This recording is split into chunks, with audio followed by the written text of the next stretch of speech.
ശ്രീ മാത്രേ നമഃ. ഇന്ന് മന്ത്രത്തിൻ്റെ പ്രാധാന്യത്തെക്കുറിച്ചാണ് നിങ്ങൾക്ക് പറഞ്ഞു തരുന്നത്. മനനാത്രായതേ ഇതി മന്ത്രഃ. മനസ്സിനെ സംരക്ഷിക്കുന്നത് എന്താണോ ആ ശക്തിയാണ് മന്ത്രം. മന്ത്രജപത്തിലൂടെ ഒരുപാട് ബെനിഫിറ്റ്സ് നമ്മളുടെ മനസ്സിനും ശരീരത്തിനും ഉണ്ടാവുന്നുണ്ട്. മനുഷ്യർക്ക് രണ്ട് തരത്തിലുള്ള പ്രശ്നങ്ങളെയാണ് അഭിമുഖീകരിക്കേണ്ടി വരിക. ഒന്ന് മാനസികവും മറ്റേത് ശാരീരികവും. ഇത് രണ്ടാണെങ്കിലും ഈ മന്ത്രജപം ആ പ്രശ്നത്തെ പരിഹരിക്കാനുള്ള ഒരു സൊല്യൂഷനാണ്. കാരണം നമ്മൾ ഈ മന്ത്രം ജപിക്കുന്ന സമയത്ത് നമ്മളുടെ ഉള്ളിലുള്ള ആന്തരികമായിട്ടുള്ള ശക്തി വർദ്ധിക്കുകയും നമുക്ക് തന്നെ നമ്മളുടെ പ്രശ്നങ്ങൾക്കുള്ള പരിഹാരത്തെ കണ്ടെത്താൻ സാധിക്കും എന്നുള്ളതാണ് സത്യം.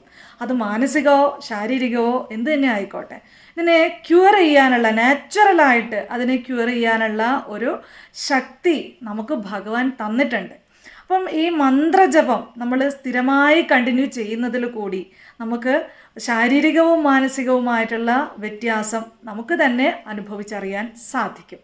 ഇനി ഈ മന്ത്രം എങ്ങനെയാണ് ചാൻഡ് ചെയ്യേണ്ടത്? ഉറക്കെ മന്ത്രം ജപിക്കണോ അല്ലെങ്കിൽ മനസ്സിൽ മന്ത്രം ജപിക്കുന്നതാണോ എഫക്റ്റീവ് എന്ന് പലരും ചോദിക്കുന്നുണ്ട്. ആദ്യകാലങ്ങളിൽ മന്ത്രം ഉറക്കെ ജപിക്കുന്നത് തന്നെയാണ് എഫക്റ്റീവ് ആയിട്ടുള്ളത്. പിന്നീട് നമ്മൾ മനസ്സിൽ ജപിച്ചാൽ മതി.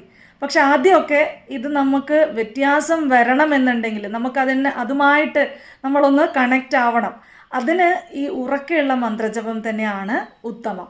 എന്നാൽ നമ്മൾ മന്ത്രം ജപിക്കുന്ന സമയത്ത് നമ്മളുടെ ശരീരത്തിൽ ഒരുപാട് വൈബ്രേഷൻ ഉണ്ടാവുന്നുണ്ട്. നമ്മൾ ഈ മന്ത്രം ജപിക്കുന്ന സമയത്ത് നമ്മളുടെ ഓരോ ഓർഗൻസിലും ഇതിൻ്റെ വൈബ്രേഷൻ ഉണ്ടാവുന്നുണ്ട്.